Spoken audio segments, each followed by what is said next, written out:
ఎడారిలో సెలయేర్లు. మే 9వ తేదీ. అబ్రహాము ఇంకా యెహోవా సన్నిధిని నిలుచుండెను. ఆదికాండము 18వ అధ్యాయము 22వ వచనం. దేవుని స్నేహితుడు కాబట్టి ఇతరుల గురించి దేవునితో వాదించగలడు. అబ్రహాములో మూర్తిభవించిన విశ్వాసం, దేవునితో స్నేహం మన స్వల్ప అవగాహనకి అందదేమో. అయినా దిగులు పడాల్సిన పనిలేదు. అబ్రహాము విశ్వాసంలో క్రమంగా ఎదిగినట్టే మనము ఎదగవచ్చు. అబ్రహాము తప్పటడుగులు వేస్తూ ముందుకు సాగాడే గాని ఒక్కసారి ఒక్క గంతులో అంత విశ్వాసాన్ని అలవర్చుకోలేదు. ఎవరి విశ్వాసమైతే పరీక్షలకు శోధనలకు గురవుతుందో, ఆ శోధనల్లో ఏ మనిషి అయితే విజయం సాధిస్తాడో ఆ మనిషికి అంతకన్నా కష్టతరమైన పరీక్షలు ఎదురవుతాయి. వెలగల రాళ్లను అతి జాగ్రత్తగా చెక్కి పదును పెడతారు. లోహం ఎంత విలువైనదైతే అంత వేడిమిగల కొలిమిలో దాన్ని శుద్ధి చేయాలి. అబ్రహాము అతి జటిలమైన పరీక్షలను ఎదుర్కొని నిలబడకపోయినట్టయితే ఆయన్ని విశ్వాసులకు తండ్రి అని పిలిచేవారు కాదు. ఆదికాండం 22వ అధ్యాయం చదవండి. నీకు ఒక్కడై ఉన్న నీ కుమారుని అనగా నీవు ప్రేమించు ఇస్సాకును తీసుకొని మోరియా కొండల్లో శోకవదనంతో నమ్రతతో కొడుకు వంక బేలగా చూస్తూ ఎక్కిపోయే ఆ వృద్ధుడిని ఒక్కసారి ఊహించుకోండి.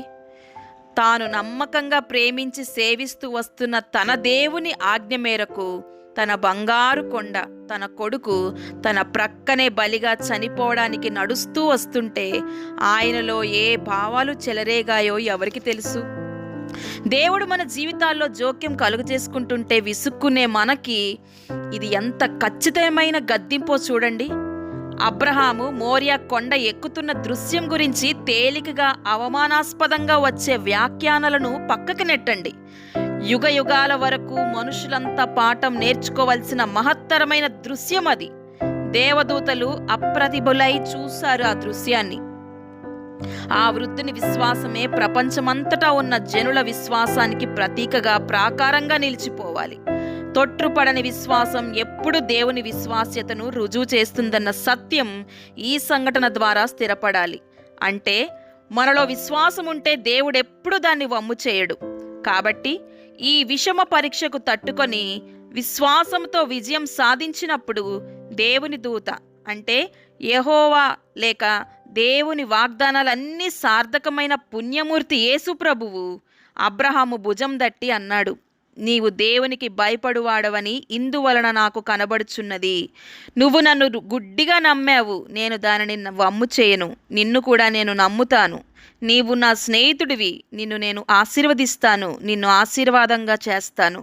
అన్ని కాలాల్లోనూ ఈ కథ ఇంతే. ఇక ఎప్పటికీ ఈ వైనం మారదు. విశ్వాస సంబంధులైన వాళ్ళు అబ్రాహాముతో కూడా ఆశీర్వదించబడతారు. దేవునికి స్నేహితుడిగా ఉండడం అన్నది మామూలు విషయం కాదు.